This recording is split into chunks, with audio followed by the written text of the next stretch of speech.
अपना टॉपिक विभाज्यता की जांच, टेस्ट ऑफ डिविजिबिलिटी को कंटिन्यू करते हुए अब आगे के टेस्ट हम करेंगे। 12 से विभाज्यता। कोई भी संख्या 12 से पूर्णतया विभाजित होगी यदि वह 3 तथा 4 दोनों से विभाजित हो। हमने 3 और 4 की डिविजिबिलिटी टेस्ट तो ऑलरेडी की हुई है, तो हमने वो दोनों इस पे अप्लाई करनी है नंबर पे।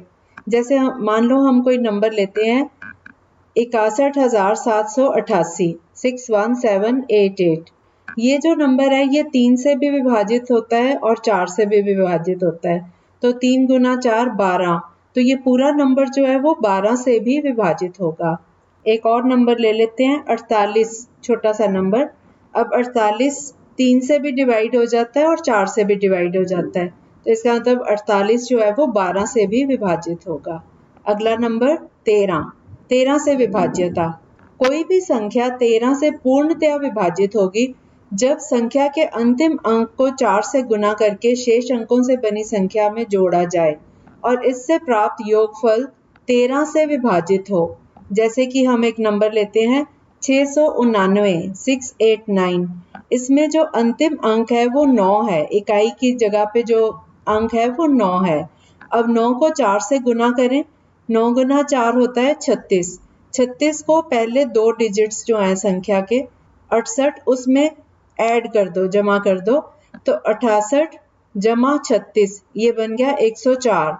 अभी भी ये एक बड़ा नंबर है, 13 से स्पेशली डिवाइड करना पड़ेगा, तो हम इस पे फिर से ये टेस्ट लगा सकते हैं।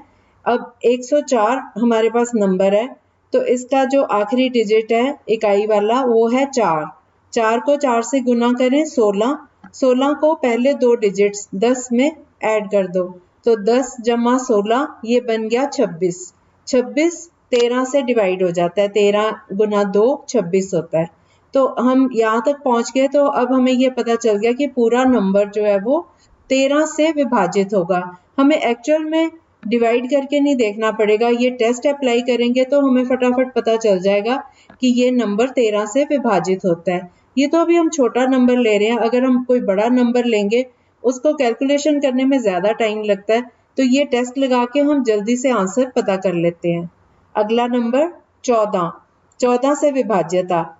कोई भी संख्या 14 से पूर्णतया विभाजित होगी यदि वह 14 के 2 फैक्टर्स 2 और 7 इन दोनों से विभाजित हो जाएगी। अगर कोई नंबर 2 से भी विभाजित हो जाता है और 7 से भी विभाजित हो जाता है, तो इसका मतलब 2 गुना 7 14 से भी वो विभाजित हो जाएगा। तो जैसे कि हम एक नंबर लेते हैं 6384, 6384। ये 14 से विभाजित है क्योंकि ये 2 से भी विभाजित हो रहा है और 7 से भी। हम दोनों टेस्ट लगा के देख सकते हैं। उसके बाद 15 से विभाज्यता। अगला नंबर, कोई भी संख्या 15 से पूर्णतया विभाजित होगी यदि वह 15 के गुणनखंड 3 और 5 दोनों से विभाजित हो।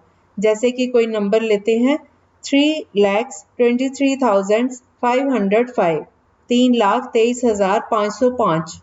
ये 15 से विभाजित हो जाएगा क्योंकि अगर हम इनका सम देखें सारे अंकों का तो वो 3 से भाग हो रहा है, और इसी तरह इसका जो इकाई का अंक है वो 5 है, तो ये पूरा नंबर 5 से भी डिवाइड हो रहा है, तो इसलिए ये नंबर 15 से भी विभाजित है क्योंकि ये दोनों से विभाजित है, 3 और 5।